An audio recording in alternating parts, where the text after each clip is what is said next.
네, 9시입니다. 시작하시죠. 안녕하세요. 김종훈 넘사라고 합니다. 혹시 처음 뵙는 분 계신가요? 처음 뵙는 분? 꽤 있네요.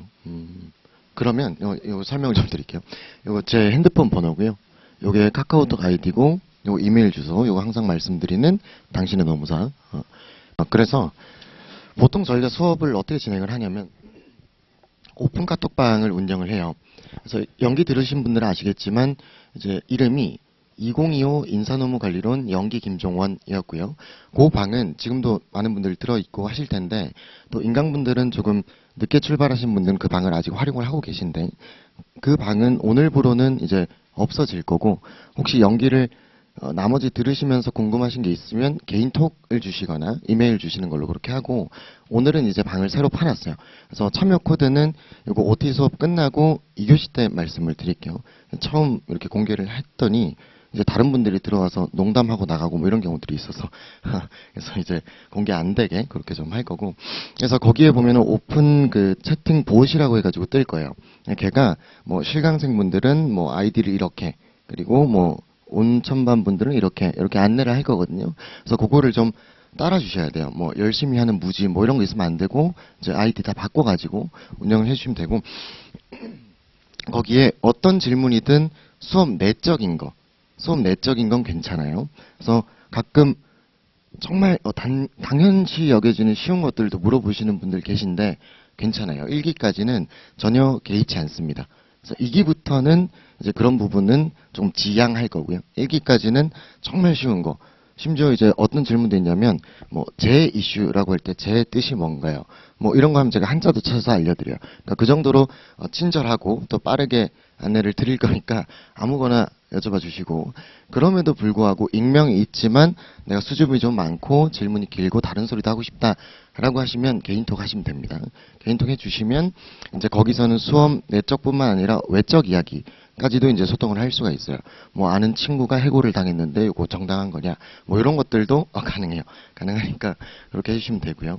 그 다음에 답변 속도는 굉장히 빨라요. 그래서 제가 하루 종일 자기 전까지는 노트북을 끼고 있을 거기 때문에 보통은 하루 안에 답변이 됩니다. 그래서 아무리 늦어도 영업일 기준 한 2일 보시면 돼요. 영업일 기준. 영업을 주말에 안 하죠. 그죠? 그래서 금요일에 남겨놓은 거는 월요일에 답변이 될 수도 있고 또 웬만하면 주말에도 강의 기간 다 하니까 그렇게 봐주시면 되고 보통은 뭐 한 5분 10분 안에 옵니다. 그래서 뭐든 던져주시면 돼요.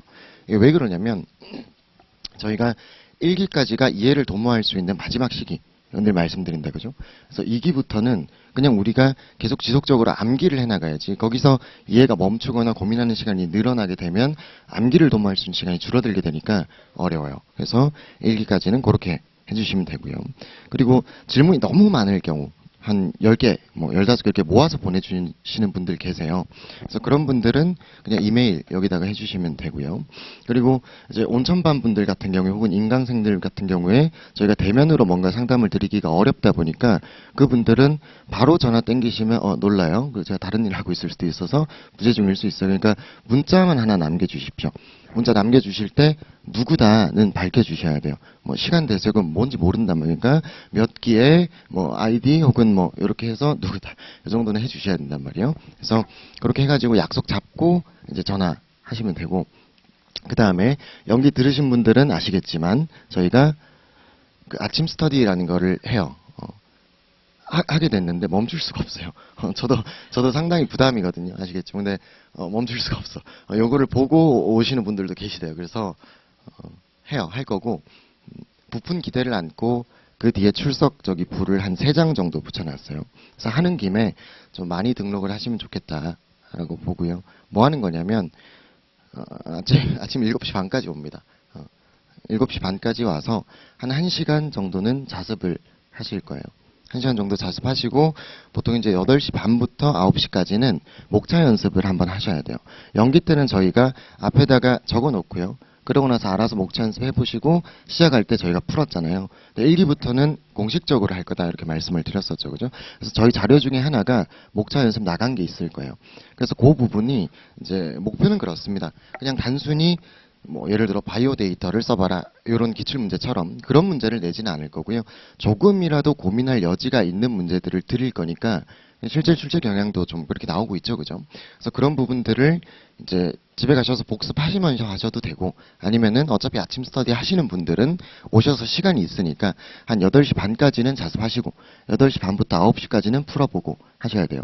그리고 아침 스터디를 안 하시는 분들은 집이 멀거나 뭐 다양한 이유로 풀어서 오세요. 풀어서. 이게 양이 생각보다 꽤 됩니다. 그래서 충분히 풀어가지고 가져와서 9시부터 풀이를 하고 그러고 나서 수업 진행하는 걸로 그렇게 보시면 되고, 여기 보면 자료를 잠깐 한번 볼까요? 목차 연습.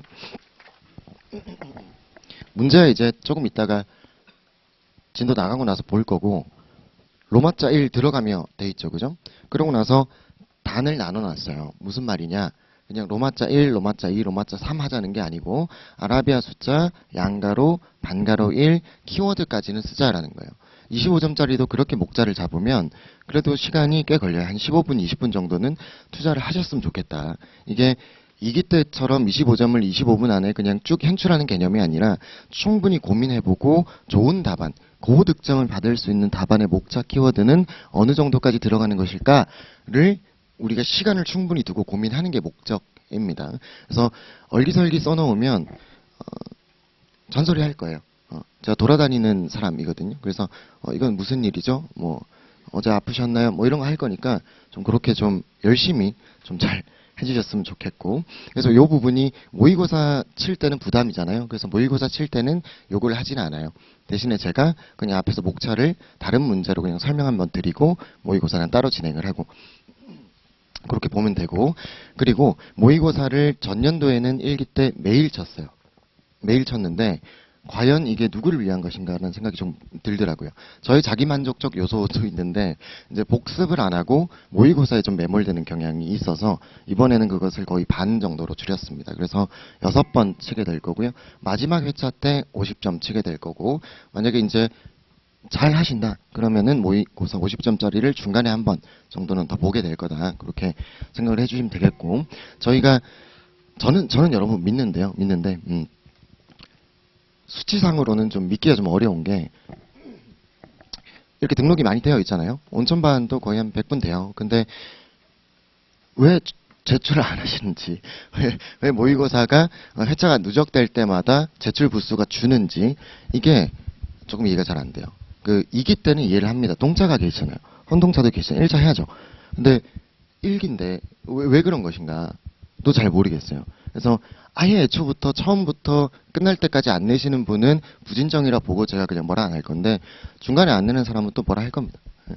뭐라 할 거고, 그리고 아침 스터디 수요 조사를 좀 해봐야 되거든요. 한 명 있는데 제가 오진 않을 거니까. 그래서 하겠다. 예전처럼 하겠다. 다른 분들 집이 뭐세요? 아, 뭐라요? 전업 수험생이니까 전업 아침에 있으니까 한번 해보세요. 할만 하거든요. 그리고 이 루틴 잡고 파이팅 있게 가기가 괜찮아요. 좀 고민해보시고 다시 하겠다.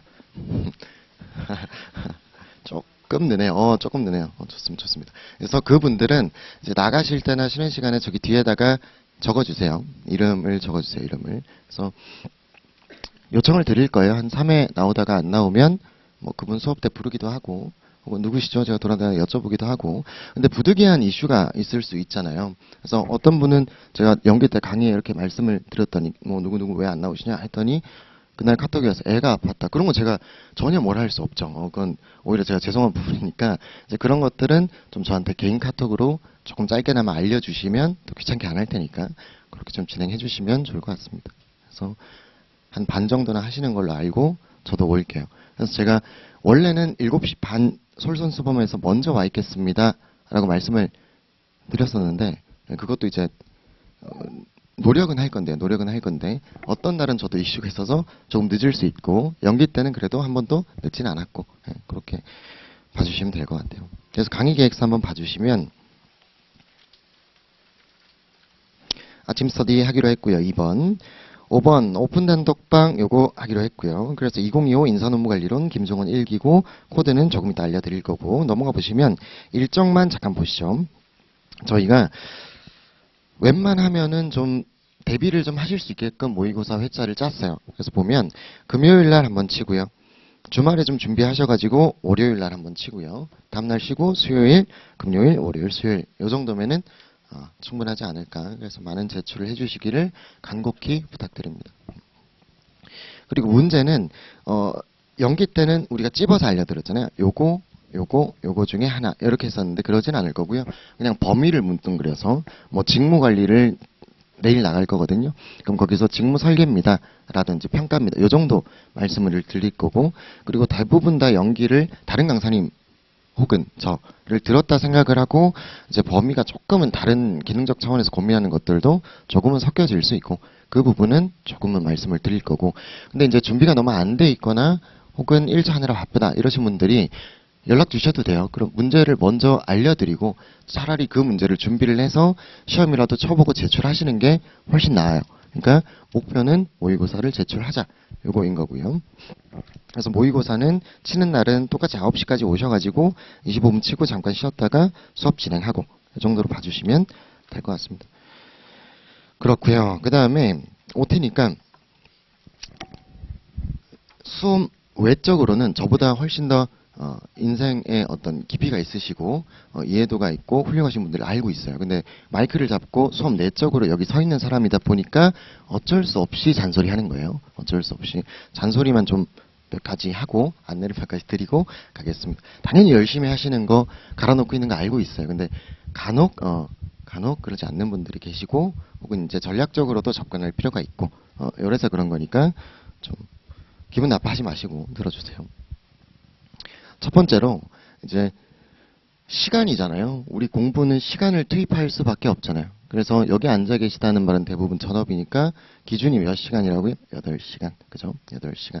근데 그 8시간을 근로시간이라고 봤을 때 본인들께서 일하시는 시간이셔야 됩니다. 강의는 거의 제가 일한다고 보시면 돼요. 앉아 계시잖아요. 그죠? 네, 듣고 계시잖아요. 그러니까 제가 좀 더 일한다 보고 강의 끝나고 나서부터 8시간 이렇게 채워주셔야 되는데 아침 스터디 하시는 분들은 생각해보면 1시간은 자습을 하잖아요. 그래서 그 1시간 치고 그러고 나서 돌아가셔서 식사하셔야죠. 밥 먹고 오후에 한 3시간, 4시간 치고 그러고 나서 저녁 식사하시고 또 한 3시간, 4시간 치면 8시간인데 이게 그러니까 공부를 하는 순수 근로시간을 봤을 때 8시간을 채워주셔야 돼요. 그러니까 체류 시간 8시간 말고요. 휴게 시간을 제외한 게 근로시간이다. 그죠? 그러니까 쓸데없는 짓 하는 거, 딴 생각하는 거 이런 거 다 빼고 나서 8시간을 채워주셔야 돼요. 1기부터는 적어도. 그리고 거기서 뭐 연장 야간 휴일 근로 너무너무 좋죠. 그래서 그것도 같이 해주시면 고성과로 가는 길 이렇게 생각해 주시면 되고요. 그리고 이제 동차분들이나 헌동분들 같은 경우에 1차를 2차를 너무 잘해서 혹은 좋아해서 등한시 하시는 분들 계신데 지금은 진짜로 하셔야 돼요. 진짜로. 그래서 작년부터 엄청 어렵잖아요. 작년에 합격률 보시면은 슬프단 말이에요. 그리고 2기 때 1차 치고 난 그날부터 그 다음날까지 취소가 생각보다 굉장히 많이 일어나고 그 취소되는 인원들 중에는 2차의 답안을 곧잘 내시는 중상위권에 계시는 분들도 있어요. 그러니까 1차를 긴장감 가지시고 오늘부터는 하루에 한 3시간 정도는 투자를 좀 해주셔야 됩니다. 어쩔 수 없어요. 그게 안 되면 뭐 주말에 못 쉬는 거죠. 주말에 1차 투입해 주시고 이렇게 해야만이 1차가 좀 괜찮을 거다고 말씀을 드리는 거고요.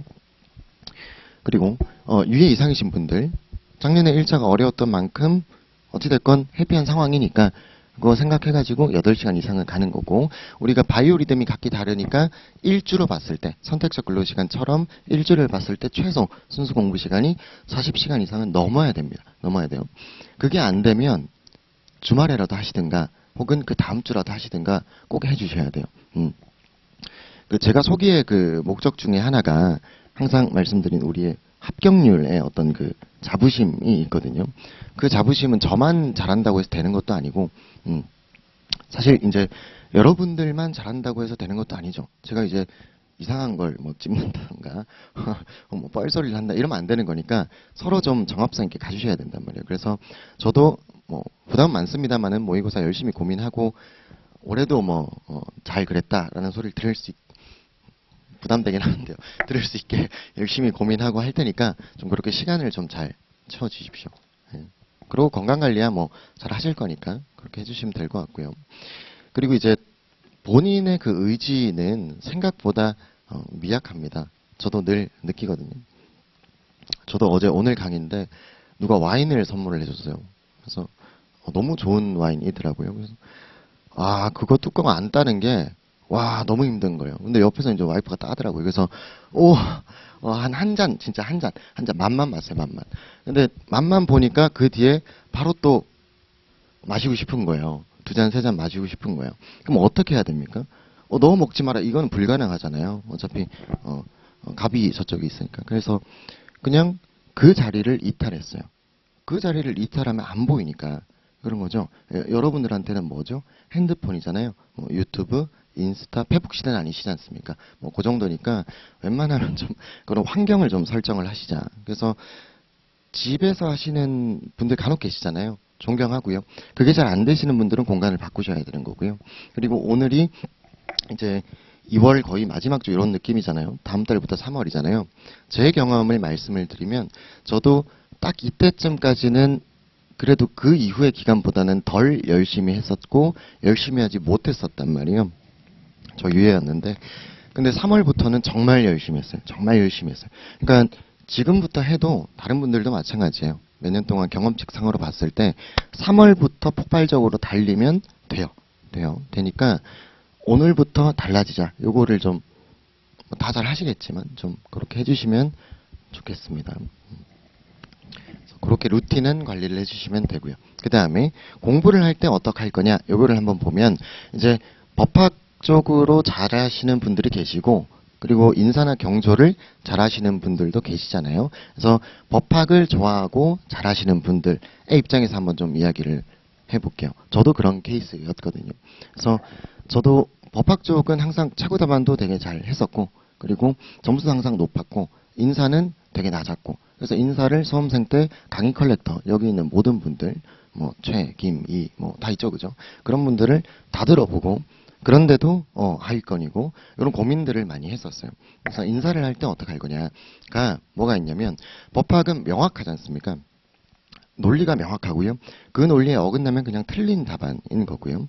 그리고 거기에 있어서 근거되는 법 조문이나 판례도 우리 일상 용어가 아니기 때문에 뭔가 암기를 할 때는 보다 용이한 것 같아요. 근데 인사관리 같은 경우에는 어디에 걸면 또 맞아지는 그런 것들이 있다 그죠? 그리고 문장도 일상적 용어들이 많아요. 최고 경영자의 의지가 중요하다. 이런 느낌이잖아요. 그죠? 안 중요한 게 어디 있습니까? 그래서 인사관리 공부를 하실 때 이제 첫 번째로는 1, 2까지는 뭐 하셔야 된다고요? 이해를 해야 된다라는 건데 그 이해가 뭘 의미하는 거냐? 요거는 우리가 수업 때 이야기를 하고 그 부분을 수업 때 따라오셔야 돼요. 따라온 다음에 집에 가실 거 아닙니까? 그럼 뭐 하냐면 원래는 우리가 항상 요 이야기 했어요. 평면적 읽기.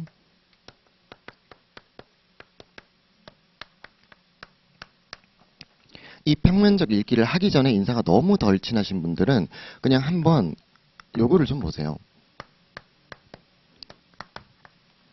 스키밍 같은 거다 그죠? 그래서 한번 이렇게 쓱 봐보십시오. 오늘 내가 강의 나간 게 어떤 것들이 있었는지를 눈으로 좀 그려요. 이걸 그릴 때 그리기 전에 집에 가실 때 보통 저는 뭘 했었냐면 백지복습을 좋아하다 보니까 머릿속으로 세세한 내용을 백지복습할 수는 없잖아요. 그러면 오늘 진도 나간 것의 덩어리만 기억을 하는 거예요.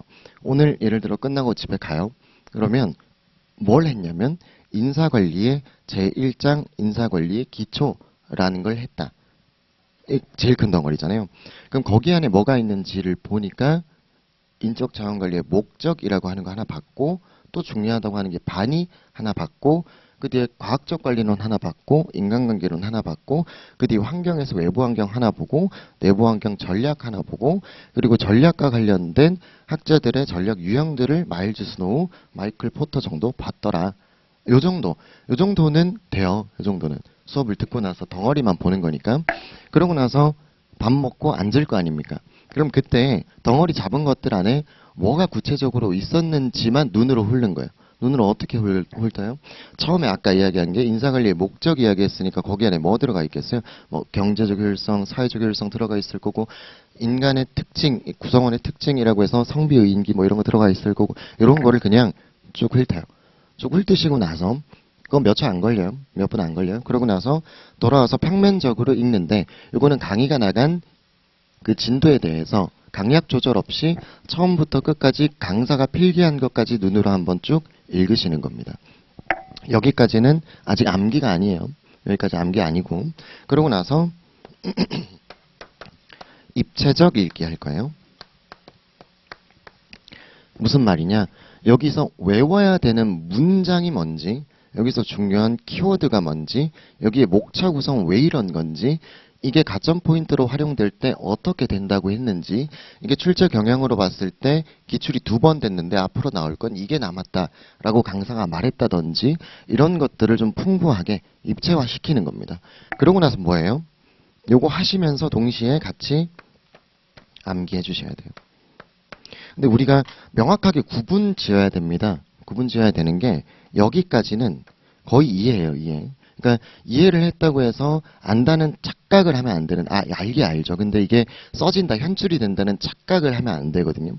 특히 헌동 이상이신 분들은 뭐 저희 책을 받건 다른 강사님 책을 받건 편한 책들을 몇 년 동안 다독해 오시다 보니까 아는 것처럼 느껴지고 익숙한 문장으로 느끼실 수 있는데 그때 한번 확인을 해보세요. 써보자고요. 그럼 이게 내가 시험 쳐보시면 다 알 거예요. 빨리 써야 되는데 그만큼 속도가 나오고 잘 외워져 있는가를 보셔야 된다는 거예요. 그래서 그 부분이 내가 원하는 수준까지 안 나오면 외워진 게 아니다. 이런 태도로 접근해 주시는 게 훨씬 정합성이 높습니다. 그래서 그렇게 해주시고 요거 하는 거죠. 암기. 근데 이제 뭐 공부를 많이 동차 때부터 인사관리 잘 하시고 하신 분들은 요거 암기할 때 그냥 강약 조절해서 중요한 거 쭉 외우면 하루 끝날 때 진도 땡 이렇게 할 수 있는데요. 그게 아니신 분들은 밤 11시가 됐는데도 진도가 채여 있거나 암기가 잘 안 되어 있거나 그런 부분들이 남게 돼요. 그럼 그게 찝찝하고 걱정이 많이 되잖아요. 그래서 어떻게 하셔야 되냐면 암기도 그분들은 더욱더 우선순위를 정해야 돼요. 그 우선순위를 정하려면 뭘 잘해야 되냐면 여기를 잘하셔야 됩니다. 여기를 암기를 하려면 무슨 말이냐? 우리 한번 깨워보자고요. 반이 했죠, 그죠? 반이는 직업도로 이제 기억이 좀 다잖아요. 거기에 이제 가치, 뭐 희소성, 모방 불가능성, 조직화 뭐 이런 게 있었어요. 근데 거기에 가치라고 보면 가장 쉽게 첫 번째 이해 단계는 우리 뭐라고 한다 그랬어요? 그 가치가 결국 기업의 돈 벌어다 주는 게 가치 있는 거야. 요 이야기 했어요. 그럼 그걸 수험 적합적으로 뭐라고 표현할 거라 그랬어요? 전략적 가치 이렇게 표현하시면 돼요. 결국 이해는 돈 벌어다 주는 애 이렇게 한 거였어요. 그럼 이것을 외울 때에는 우리 조직의 매출 증대나 비용 감소에 도움을 주는 인적 자원. 이 뭐예요? 가치의 개념이에요. 이걸 외워야 되는 거예요. 그러면 우리 책에 보면 그 가치의 문장이 3개의 문장으로 이루어져 있는데 이게 2번째 문장이거든요. 그럼 3번째 문장에는 플러스 알파가 나와 있는데 뭐라고 되어 있냐면 이 가치 있는 자원이 기업마다 그 수요가 다르다면 지속적인 우위를 가져다 줄 것이다 라고 되어 있어요. 그러면 이게 중요해요? 앞에 문장이 중요해요? 앞에 문장이 중요하잖아요. 그러니까 암기가 좀 어렵고 인사관리가 좀 처음이시거나 고력이 좀 덜 된다 하시는 분들은 외워야 되는 게 어디부터라고요? 그 중요한 문장부터 외우시는 거다 라고 생각을 하셔야 돼요. 그러니까 2가지를 해야 되는 거죠. 돈 벌어다 주는 거 이해. 그 뒤에 외워야 되는 문장 하나. 요거 솔팅하는 게 뭐라고요? 입체적 읽기다. 그래서 그거를 외우는 암기의 과업을 따로 해주자. 요거인 거예요, 요거. 그래서 요렇게 하루하루를 보내셔야 되는데, 이게 사람의 유형이 좀 있죠, 그죠? 암기를 할 때 나는 통으로 문장을 외우는 게 편해요 하시는 분들이 계시고, 혹은 키워드 외워서 이걸 문장화 시키는 게 편해요 있는데, 그거는 답이 없어요. 답이 없기 때문에 해보시고, 빨리 정하셔야 돼요. 언제까지? 적어도 3회차 전까지. 정하신 다음에 그 뒤에 뭐예요? 그 정형화된 암기의 방법과 이해의 방법을 가지고 11회차까지 쭉 루틴적으로 돌아가 주셔야 그래야 효율성이 높다라는 거예요. 이거 했다가 저거 했다가 하면 안 된다는 거예요. 뭐 펜도 마찬가지입니다. 그죠? 그러니까 펜 고민하는 것도 모의고사 한 번 칠 때까지 하셔야 된다고요. 예, 그런 것처럼 이제 복습 방법도 이렇게 정형화 시키는 걸로 약속을 하시죠. 한번 해주세요. 도전을 한번 해주십시오. 그 다음에 답안 이야기 해보면 연기대도 모의고사 몇 번 봤지만은 하신 분들은 그런 형식대로 가시면 되고요. 일기 때 처음 쓰시는 분들은 지금을 한번 들어보셨다가 답안이 이런 구조로 되어 있구나를 좀 이해를 해주실 필요가 있습니다. 우리가 인사관리 논문도 마찬가지고 박경윤 교수님 책도 마찬가지고 어떤 식으로 쓰여져야 한다라는 것의 단계를 4단계로 나눠요. 그죠? 그래서 그게 기술한다, 설명한다, 예측한다, 변화한다의 단계다. 이렇게 가는 거고 외울 거 전혀 아닙니다. 이해만 하시면 돼요. 기술은 뭐예요? 재현상의 인식이에요. 사실관계를 인식을 했어요. 여기는 왜 이런 제도를 도입했더니 성과가 높아 보이네 까지인 거예요. 그러니까 설명은 뭐죠? 그 현상에 있어서의 인과관계, 법칙성을 찾아내고 이해하는 것을 의미합니다. 그러고 나면 그 인과관계에 따라서 뭐가 예측이 되는 거예요? 장점과 단점, 효과적인 부분, 비효과적인 부분이 예측이 되겠죠. 그죠? 그럼 그 예측을 가지고 변화를 준다라는 건 뭐 하는 거죠? 장기적 관점으로 통제하는 거예요. 뭡니까? 효과적인 부분은 높이고 비효과적인 부분은 낮추고 하는 거지 않습니까? 이게 뭐예요? 관리상의 시사점입니다. 그죠? 그러면 들어가며 본론 나가며 이렇게 되는 거거든요. 그러니까 우리의 논문도 그렇게 써져 있고 교수님 뭐 하는 사람이요? 논문 쓰는 사람이잖아요. 그죠? 그러다 보니 우리의 답안도 이 형식을 가져다 주실 필요가 있다. 이렇게 보시면 되고요. 그래서 구체적으로 어떻게 쓸 거냐? 뭐 들어가면 안 쓰셔도 됩니다. 뭐 부제를 다르셔도 되고 인트로 하셔도 돼요. 아무튼 여기에서는 우리가 통상 2개를 봐요. 문제의 정당성,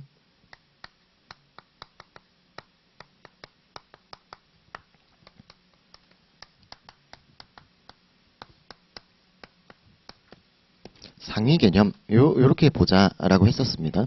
들어가면 꼭 써야 되냐? 모르겠어요. 들어가면 안 써도 점수가 나오는 경우들도 덜어 있습니다. 근데 좋은 글이라고 하면 어찌됐건 인트로, 바디, 컨클루전으로 따르는 게 좋으니까 그냥 우리도 논리적으로 풍부하기 위해서 들어가면 쓰자라는 입장에 있는 거고요. 과하시면 안 돼요. 이제 50점짜리다 그럼 어느 정도 쓰는 거예요? 절대 아무리 내가 폭주해도 한 페이지는 넘지 않는다. 한 3분의 2 정도만 치셔도 되고요. 25점짜리예요. 그럼 어디까지가 마지노선이에요? 한 반 페이지 정도 쓰시면 돼요. 요거를 항상 좀 습관을 들여다 주세요. 특히 이제 미사오구가 많고 말이 많으신 분들이 폭주하시는데 그 점수 갉아먹는 길이니까 분량을 거기까지. 그래서 문제의 정당성이라고 하는 것은 2가지입니다. 환경, 내 외부 환경으로 보았을 때 중요하다. 그래서 우리가 뭐예요? 전략 관련된 이슈가 나오면 보통 앞에다가 똑같이 뭐라고 씁니까? 급변하는 환경, 무한 경쟁 체제. 이게 사실 그 뒤에 엄청나게 깊은 논의들이 있는데 답안에 이거 다 쓸 수 없으니까 그렇게 함축적으로 쓰는 거잖아요. 교수님들도 마찬가지고. 그래서 그렇기 때문에 문제가 뭐였어요? 전략이 중요하다. 요런 느낌으로 가주자라는 거예요. 혹은 우리나라의 이야기를 해주시면 좋습니다. 채점평이 예전에 있었을 때를 한번 보면 노무사 시험을 치르는 사람들인데 우리나라에 대한 이슈를 잘 다루지 못하다는 느낌으로 이야기를 하고 있거든요. 그래서 이 부분을 이야기를 해주시면 되는데 요건 어차피 수험생분들이 챙기기가 어렵다 보니까 우리 교재에 보면 기능적 차원 뒤에 우리나라 문제점 해결 방안 이런 것들 들어있어요. 그래서 그런 것들을 써주시면 됩니다. 그래서 역시 교수님이 좋은 문제를 내셨구나 라고 말씀을 한번 해주시고 그러고 나서 직상위 개념을 좀 묶어주실 필요가 있어요. 예를 들어서 우리가 마코프 분석이다 라고 했어요. 마코프 분석. 그럼 마코프 분석 어디에 들어있는 거예요? 그렇죠. 네. 공급 예측에 들어있다. 그죠? 그럼 공급 예측 위의 개념은 뭐예요? 인력 계획 활동이다. 그죠? 그 위의 개념 뭐예요? 확보. 이렇게 되어 있는 거지 않습니까? 그러면 어디 정도부터 써주면 돼요? 인력 계획 활동의 개념과 우리 개념 쓰면 뭐 써요? 중요성을 써주고 거기 안에 이런 것들 들어있는데 그 중에서 뭐 할 거라고요? 마코프 쓸 거야 라고 넘어가면 되는 거잖아요. 그래서 그렇게 어디에 속해 있는지 알려주고 그 속해 있는 범주에 뭐 써준다고요? 중요성 한번 써주고 그래서 그 중요성을 동일하게 갖고 있는 다양한 툴 중에서 마코프 분석이라는 것을 내가 집중적으로 써볼게. 이렇게 들어가시면 되는 거다. 그죠?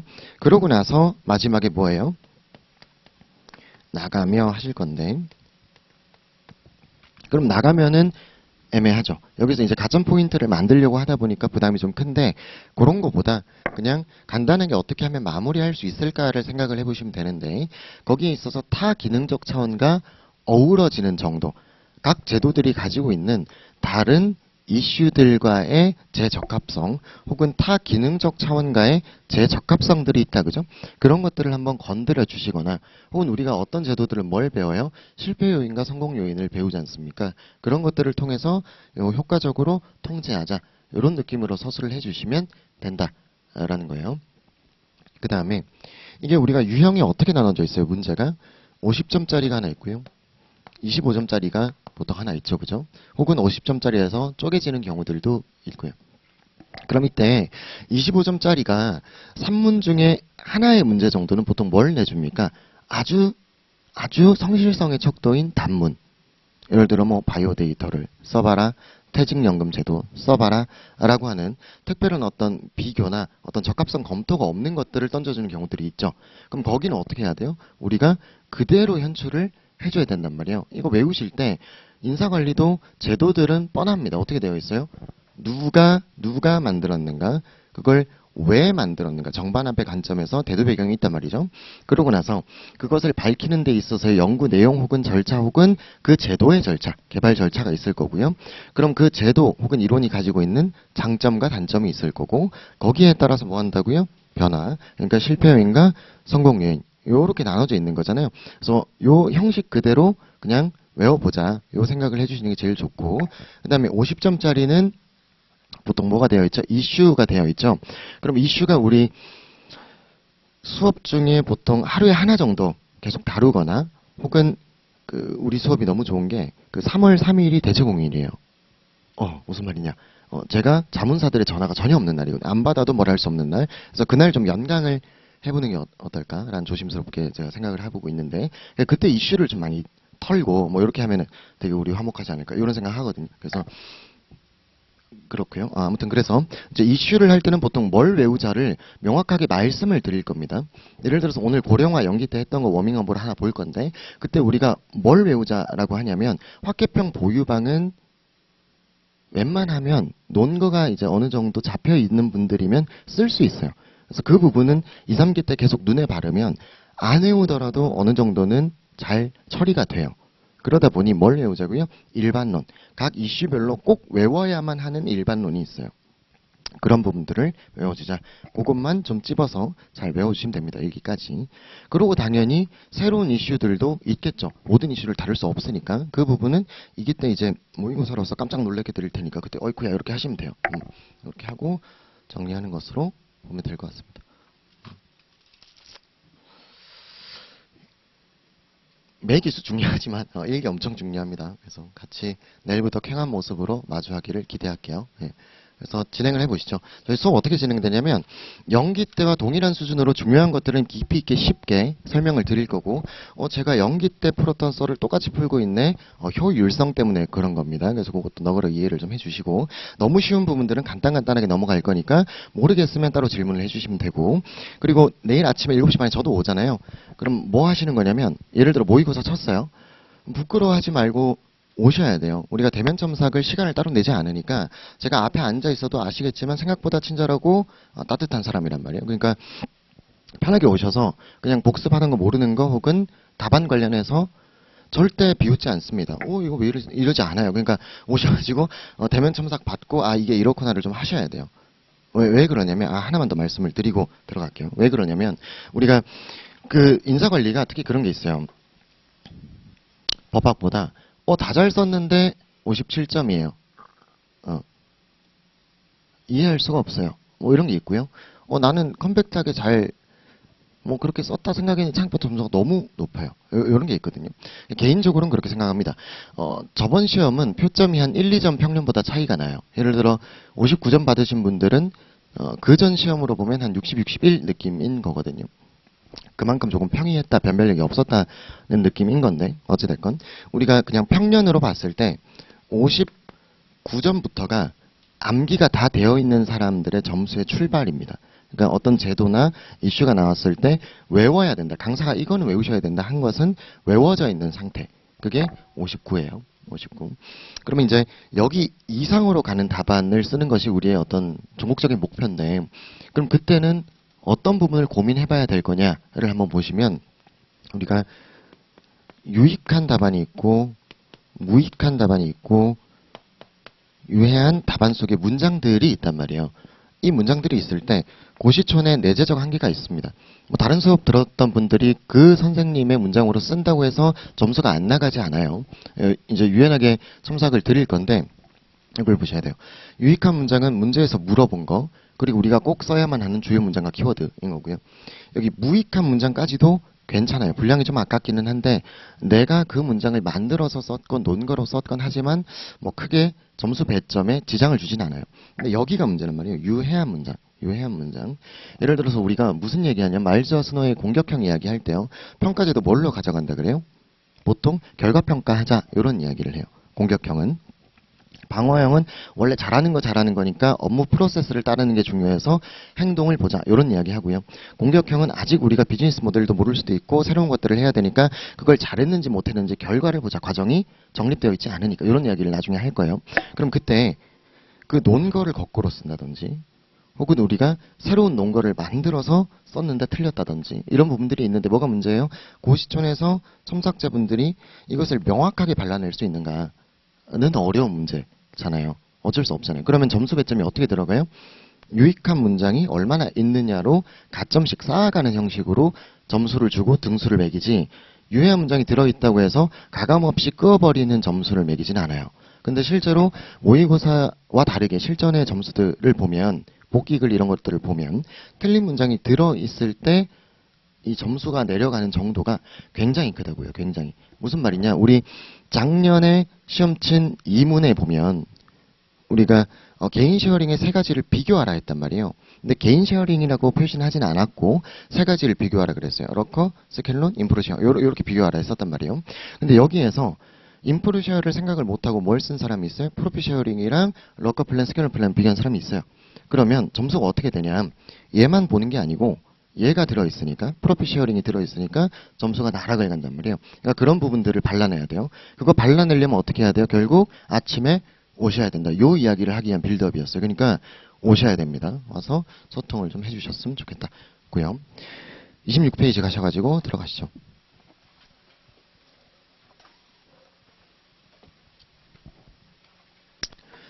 쉽습니다. 인적자원 관리가 뭐냐 보는 거고 답안에 쓸 일은 없고 첫 번째 줄 보시면 경영학의 한 분야로서 그래서 마케팅, 생산, 재무회계, 인사 이 4개, 4개의 분과 중에 뭐에 들어있다? 인사 이렇게 보는 거고요. 한번 읽어볼게요. 인사관리는 개인 조직의 목표이 뭐예요? 사회적 효율성, 경제적 효율성이 성취될 수 있도록 확보부터 이직 방출까지를 개조지소통 요거 뭡니까? 관리적 차원의 플랜 도시 관리하는 과정이다라고 되어 있고요. 용어의 맨 처음 편하게 보시고 그 박스 밑에 보시면 첫 번째 인사관리가 단순히 구성원을 통제 감시하는 대상 요거를 우린 뭘로 봤어요? X형 인간, X론적 관점으로 봤었습니다. 경제적 효율성 달성, 조직의 입장에만 중시를 해 있었는데 이제는 그래서는 경쟁 우위를 달성할 수 없겠다라고 해서 뭘로 봐요? 인적 자원은 자산이다, 이익 중심점이다, 지원해주자, 상생하자라는 이야기를 하면서 세 번째 줄에 인적 자원 관리는 구성원을 자산으로 보고 개발하는 것에 초점을 두며 전략적 계획과의 연계성을 더욱 높이고자 하는 인사관리이다. 전략적 인적자원 관리하고 있는 거고요. 지금 시대는 이거 Y형 인간관과 비슷하다라고 보시면 되겠고 그 밑에 문단 읽어보시면 됩니다. 외울 거 없어요. 그 다음에 2번 인적자원 관리의 목적이라고 되어 있는데 두 가지를 보고요. 이 문단 끝에 가시면 두 목표는 상호 경쟁적이면서 상호 보완적이다 라고 되어 있죠. 그죠? 그래서 이 부분의 의미만 좀 생각해 주시면 되고 각각의 개념 그리고 어떤 것들의 지표들이 포함되는가만 보시면 돼요. 그래서 한번 보면 옆에 조직 지향 측면 경제적 목표 첫 번째 줄 조직의 입장에서 생산성 향상을 목표로 한다라고 되어 있습니다. 그래서 그런 것들이 뭐가 있느냐 보니까 성과 창출, 생산성 등등등 있는데 한두 개 보고 그리고 어떤 것들이 경제적 목표냐 사회적 목표냐 발라낼 수 있으면 됩니다. 그 밑에 보시면요. 구성원 지향 측면 보면 구성원의 입장에서는 만족도 향상을 목표로 한다. 개인의 욕구 충족인 거죠. 그래서 그 밑에 줄 보면 구성원 개인의 복지와 행복에 관심을 가짐. 그래서 그 밑에 줄에 둘 모두의 조화를 통해 상생할 수 있다. 라고 되어 있습니다. 결국 무슨 말이에요? 어느 한쪽만 해서는 경쟁우위를 달성할 수 없는데 상호 경쟁적이다라는 말은 무슨 말입니까? 사회적 목표를 달성하기 위해 뭐가 들어가요? 비용이 들어간단 말이에요. 무슨 말이에요? 저희 구성원들 중에서도 이미 육아휴직 갔다 오신 분이 있고 그 다음에 이번에 결혼하셔가지고 본인은 천천히 가실 거였는데 애가 생겼대요. 그래서 너무 축하하죠. 너무 축하하고. 근데 그분이 신혼집을 엄청 멀리 잡았어요. 왕복이 4시간 걸려요. 어, 그래서 그분도 오래 다녔고 나가면 안 되는 핵심 인재란 말이에요. 그럼 어떻게 해줘야 됩니까?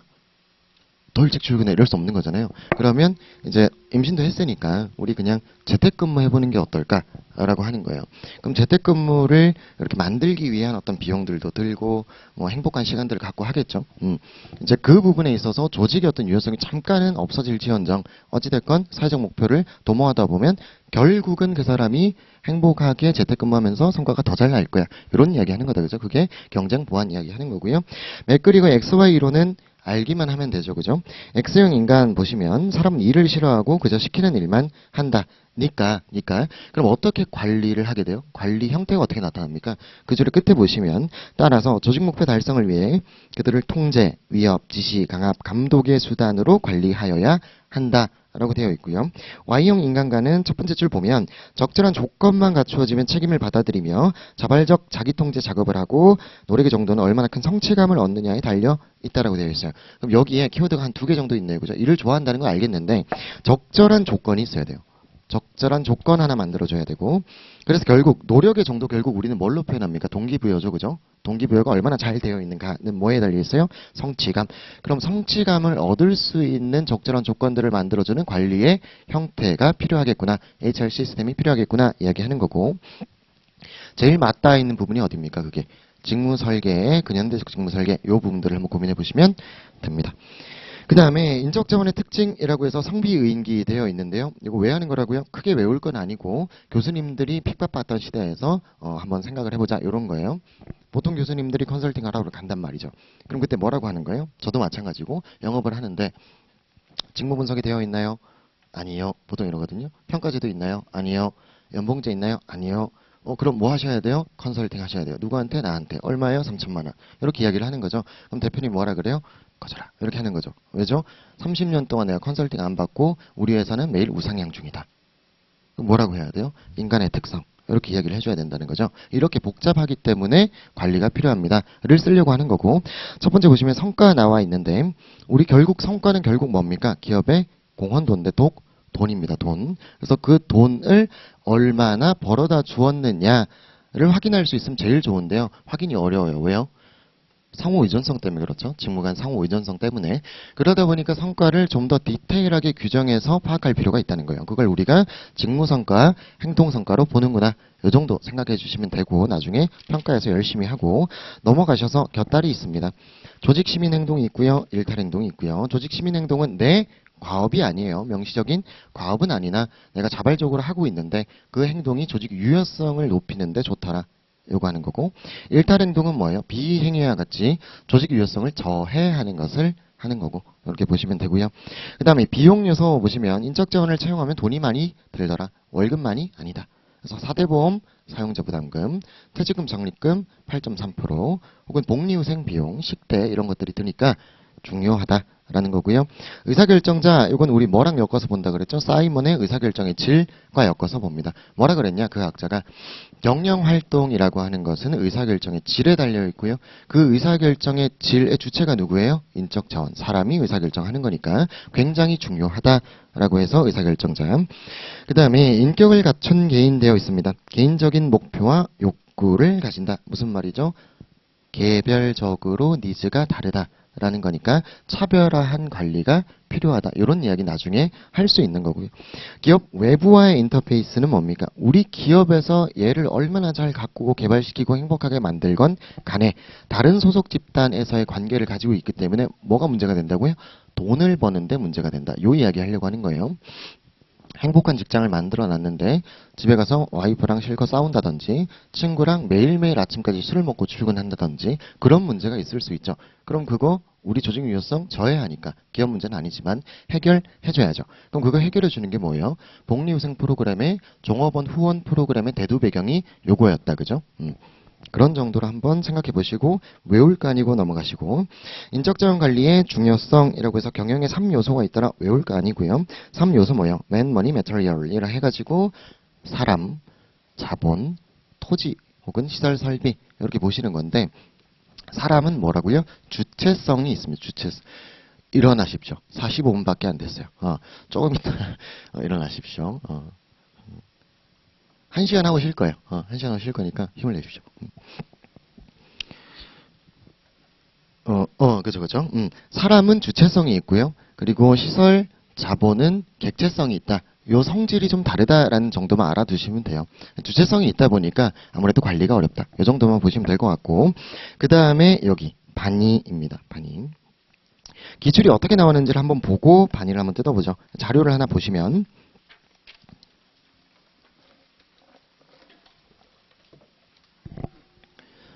30회 기출입니다. 전략적 인적 자원 관리와 관련하여 자원 기반 관점의 개념과 핵심 요소 4가지를 쓰고 설명하고 전략적 인적 자원 관리 관점에서 인적 자원 관리 부서의 역할을 4가지 쓰고 설명하시오 라고 문제가 나왔었어요. 언뜻 보면 평이해 보이는데 그래도 변별력은 어느 정도는 있었습니다. 어디서 변별력을 줬냐면 전략적 인적 자원 관리에서 변별력을 준 거예요. 그러니까 문제를 낼 때 반이 쓰고 울리의 다중역할 모델 쓰라라고 한 게 아니지 않습니까? 그렇게 하지 않고 뭐라고 되어 있냐면 전략적 인적 자원 관리와 관련하여 전략적 인적 자원 관리의 관점에서 이렇게 되어 있는 거니까 이 2가지를 무시하고 그냥 때려 박으면 좋은 점수를 얻기가 어렵죠. 그러니까 이 부분을 항상 좀 잘 보자라는 겁니다. 문제 경향이 좀 그렇습니다. 작년 이문 같은 경우에도 뭐라 그랬다고요? 이게 경영 참가적 부분을 한번 건드리고 그 뒤에 3가지를 비교하자 이런 입장이었단 말이에요. 그리고 그 3가지를 비교하는 표 자체도 원래 어디서 나와요? 경영 참가의 단원에서 그 연구된 표를 보고 모의고사를 풀었고 이런 식이었단 말이죠. 그러니까 이것도 그런 식이고 경향이 그렇습니다.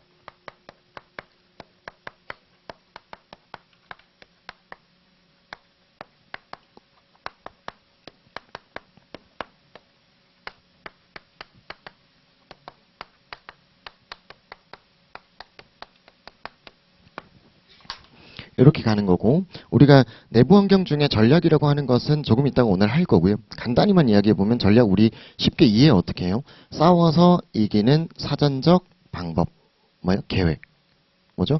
다시 말하면 경쟁 우위를 창출하기 위한 계획인 거다. 그죠? 경쟁 우위를 창출하기 위한 계획. 경쟁 우위가 뭐예요? 전쟁에서 나온 거니까 전략이라는 것은 싸워서 이기는 방법 타 기업보다 였고요. 그러면 이 전략의 개념은 써주는 게 낫겠다라는 판단이 든다. 그죠? 요 답안에서는. 그 다음 또 뭐 써줘야 되는 거예요? 명시적으로 이야기하고 있잖아요. 전략적 인적 자원 관리에 뭐 쓰라고요? 개념 쓰라고요. 그럼 우리는 답안에 뭐라고요? 개념 쓰면 무조건 의의를 쓰자. 이렇게 약속을 했습니다. 그럼 전략적 인적 자원 관리란 간단하게 생각을 해보면 전략을 수립하고 실행하고 통제하는 일련의 과정에 있어서 인사관리의 제 이슈를 어떻게 해요? 실시간 통합적으로 연계시키는 활동. 이렇게 외우셔도 되고 다른 학자의 문장으로 외우셔도 되고 그게 전략적 인적 자원 관리다. 들어가면 개념 써줘야죠. 그러고 나서 뭐예요? 뭐 쓴다고? 의의. 그럼 이건 어떤 의의를 가져요? 전략적 인적 자원 관리는 전략이라고 하는 것 자체가 거시적인 그리고 사전적인 성향을 가지죠. 그러니까 우리가 원래는 미시적으로 반응적으로 사후적으로 대응을 했는데요. 이건 계획이니까 이제는 전사적으로 사전적으로 거시적으로 계획을 짜는 거예요. 그러니까 어떤 걸 낮추려고 그걸 하는 거예요? 외부 환경에 대한 영향력, 의존도를 낮추기 위해서 그런 것들을 한다. 그러니까 의존도를 낮춰줄 수 있다는 의의가 있다. 라는 거죠. 그 다음에 전략적 인적 자원 관리는 구성원을 이제 뭘로 볼 거라 그랬어요? 비용 통제적인 관점, 생산의 한 요소가 아니라 우리한테 돈을 벌어다 주는 경쟁 우위의 원천으로 볼 거라 그랬어요. 돈이 되는 애다라고 보려고 했어요. 그러면 전략적 인적 자원 관리 개념 써주고 의 2가지 사전적, 거시적 혹은 뭐 선행적 그런 관리를 통해서 뭐 한다고요? 외부 환경의 의존도를 낮출 수 있어요. 그 다음에 전략적 인적 자원 관리 자체가 패러다임이 뭘로 바뀌었어요? 구성원을 경쟁 우위의 원천으로 본다고요.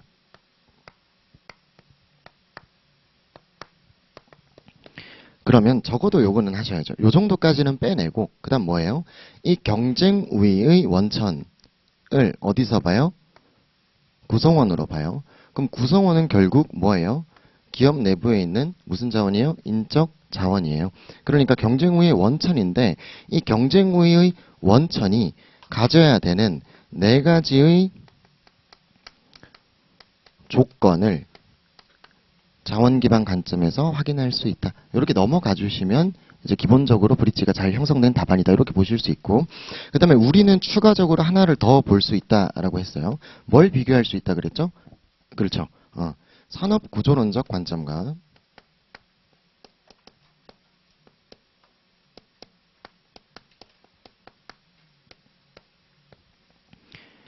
내부 역량 관점, 같은 말입니다. 자원 기반 관점.